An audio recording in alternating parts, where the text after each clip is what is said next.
Presiden Republik Indonesia Prabowo Subianto menyampaikan pesan kepada jajaran elit politik untuk tidak saling benci dan dengki dalam setiap kontestasi kekuasaan.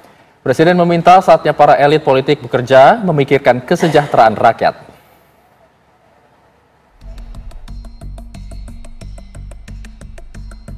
Presiden Prabowo Subianto kembali mengingatkan para elit politik agar tidak terus menurunkan kebencian dalam setiap kontestasi kekuasaan.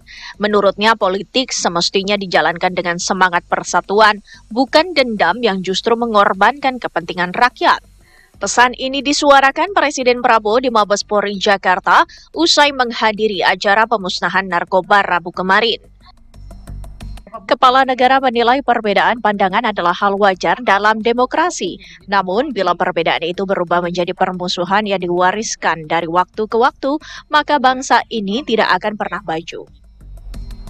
Prabowo menegaskan, energi politik seharusnya bisa digunakan untuk memperbaiki kesejahteraan rakyat, bukan memperpanjang konflik antar kelompok.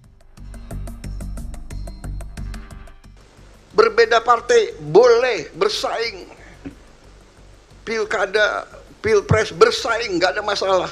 Sudah bersaing ya jadi satu, kerjasama, bahu-membahu. Untuk apa? Nanti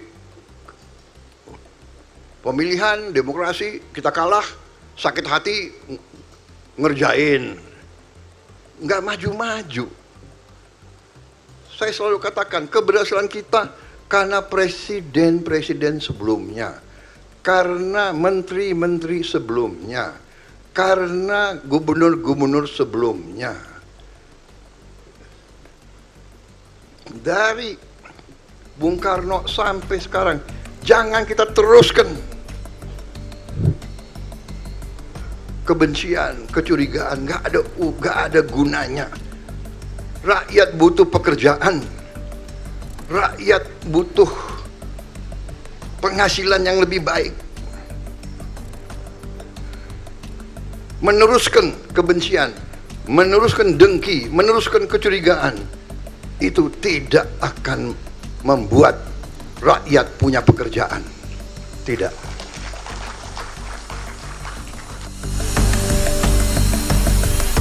Pernyataan ini muncul di tengah situasi politik yang masih diwarnai sentimen saling serang bahkan setelah pemilu usai.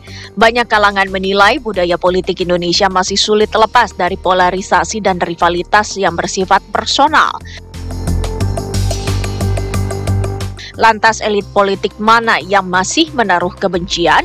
Apakah para elit politik benar-benar siap meninggalkan kebencian dan mulai bekerja sama untuk kepentingan rakyat?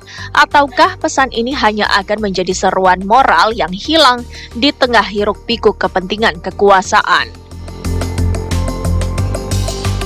Tim TV One mengabarkan.